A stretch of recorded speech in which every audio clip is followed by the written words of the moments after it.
सूचना स्रोत प्रकार एवं उपयोगिता। इकाई नंबर 2। एक पुस्तकालय में पाठकों के उपयोग के लिए अनेक प्रकार की पाठ्य सामग्री का संकलन किया जाता है। यह पाठ्य सामग्री या सूचना स्रोत या प्रलेख सूचना प्रसार एवं सूचना के शक्ति माध्यम हैं जो पाठकों द्वारा चाहे गई सूचना की पूर्ति करना किसी भी पुस्तकालय का मुख्य ध्येय होता है। महत्वपूर्ण सूचना स्रोत का उपयोग पुस्तकालय के अंदर ही सूचना प्रदान करने के लिए ही किया जाता है।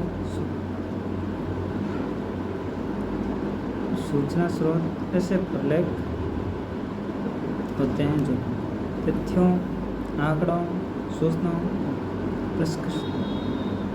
प्रशिष्ट रूप से प्रस्तुत कर ज्ञान के वाहक का कार्य करते हैं।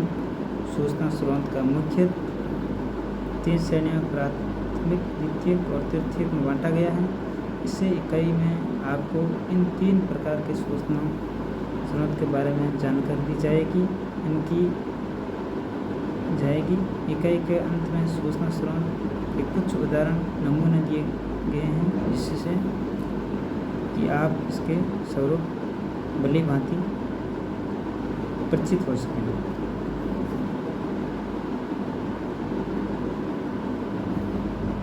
सूचना स्रोत के प्रकार। आधुनिक पुस्तकालयों में भिन्न भिन्न प्रकार की प्रलेख उपलब्ध होते हैं। इन प्रलेखों को भिन्न भिन्न समूह में श्रेणीबद्ध किया जाने लगा। प्रयास किए जाते हैं। भिन्न भिन्न विशेषताओं के आधार पर उनको श्रेणीबद्ध किया जाता है। इसके प्रलेखीय विप्रलेखीय 2 भागों में बांटा गया है। ध्येय दृष्टि से पुस्तकालय में प्रलेखीय सूचना स्रोत को इसमें निहित जानकारी के आधार पर 3 भागों में बांटा जाता है। प्रत्येक भाग में अनेक प्रकार के प्रलेख शामिल किए जाते हैं। प्रलेखीय सूचना स्रोत निम्न 4 वर्गीकृत किए जाते हैं।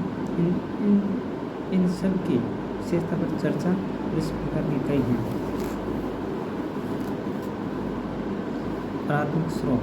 प्राथमिक स्रोत मौलिक व प्रमाणित स्रोत होते हैं। यह स्रोत साधारण नए ज्ञान प्रस्तुत करते हैं या ज्ञान की नई धारणा अथवा विशेषताएं प्रस्तुत करते हैं अतः इसमें सामूहिक सूचना निहित होती है। साधारण प्राथमिक स्रोत के अनेक स्वरूप होते हैं। इस संबंध में भिन्न विशेषताओं को मत अलग अलग होते हैं। जैसे जॉर्ज एस बोर्न के अनुसार प्राथमिक स्रोतों के सामूहिक प्रकाश में परिचय शोध, विभिन्न शोध और प्रतिवेदन पुनः मुद्रित एवं विश्व के प्रमुख प्रतिवेदन जैसे शोध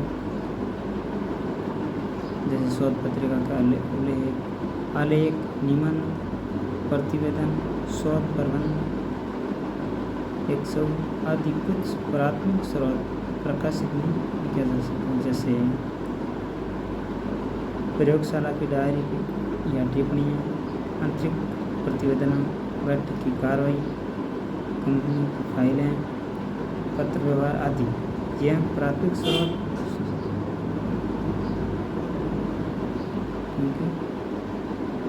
ये मौलिक स्रोत